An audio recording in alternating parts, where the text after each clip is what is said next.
तुम्ही भाजपमध्ये प्रवेश करताय, काय नेमका भावना आहेत आणि एवढी वर्ष तुम्ही राष्ट्रवादी शरदचंद्र पवार पक्षात होता, का वाटलं तो पक्ष सोडावा? मी गेले अनेक वर्ष माझ्या परिसरात नगरसेवक असेल, महापालिकेचे गटनेता म्हणून लोकांच्या प्रश्नांचे संघर्ष करत होतो. तो करत असताना माझ्या प्रभागात किंवा माझ्या परिसरात जर आपण आलात तर निश्चितच चांगल्या प्रकारचे काम करण्याची संधी नागरिकांनी मला वेळोवेळी दिली आणि ह्या संघर्षाला कुठेतरी देवेंद्र भाऊ आणि रवी भाऊ यांनी ज्यावेळेस मला आश्वस्त केलं की ह्या भागात ज्या पद्धतीने हा परिसर वाढतोय आणि त्या पद्धतीने त्या परिसरामध्ये जर काम करायचं असेल तर एक चांगलं पाठबळ आणि एक विकसनशील नेतृत्व आपल्या पाठीशी हवंय. त्या भावनेतून खरं तर मी आज त्यांच्या नेतृत्वाखाली भारतीय जनता पार्टीत प्रवेश केला.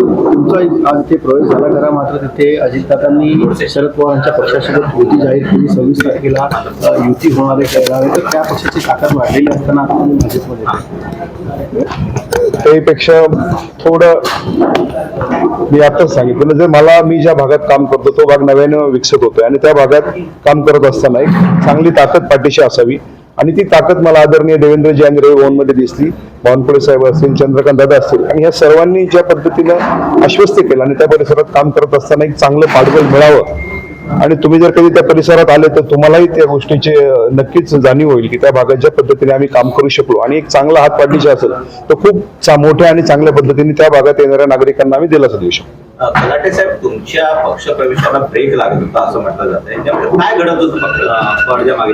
नाही, तर भाऊंनीच सांगितलं ना, मुहूर्त निघाला नव्हता. काही गोष्टी चांगल्या गोष्टी म्हणत असेल तर काय बऱ्याच वेळा त्या गोष्टीला देर आहे दुरुस्त आहे म्हणतो ना, त्या पद्धतीने त्याला उशीर होतो, परंतु मला असं वाटत नाही की त्याला ब्रेक लागला होता. या पक्ष प्रवेशापूर्वी शंकर जगतापांसोबत काही मनकीबात झाली आहे?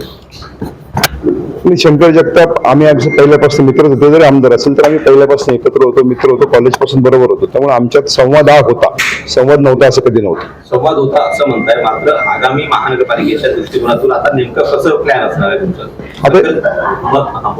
आता त्यांनी सांगितलं त्या पद्धतीने त्या परिसरात ज्या पद्धतीची विक्ट्री येईल ती सर्वांना दिसेलच.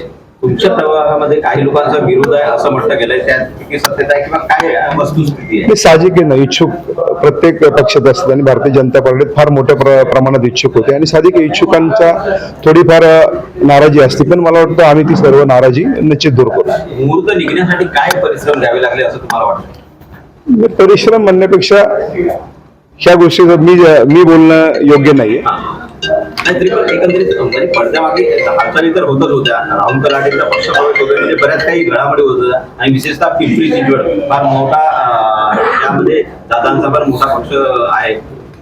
दादांचा जर पूर्व अनुभव जर पाहिला तर मला असं वाटलं की त्या भागात काम करत असताना देवेंद्रजी नक्कीच पाठीशी उभे राहतील, चांगली ताकद देतील. रवी भाऊ पाठीशी उभे राहतील, चंद्रकांत दादा त्या ठिकाणी काम करतायत, बावनकुळे साहेब त्या ठिकाणी काम करतायत. त्यांच्या मार्फत निश्चितच खूप चांगल्या प्रकारचं काम मला त्या भागात करता येईल. खूप कामं पेंडिंग आहेत, ती कामं देखील पुढे नेता येतील. प्रत्येक विकासोन्मुख चेहरा आणि विकासोन्मुख लोक पाठीशी असावीत या दृष्टिकोनातून खरं तर मी हा निर्णय घेतला. अनेक पक्ष होते, तुम्हाला पक्ष प्रवेशासाठी भाजपच का निवडली? आत्ताच मी सांगितलं ना की मी नेतृत्वावर एक विश्वास ठेवलाय, त्या विश्वासामुळे मी कुठेतरी भाजप निवडली. चेहऱ्यावर बरंच हास्य आहे, काय थोडं सविस्तर बोला.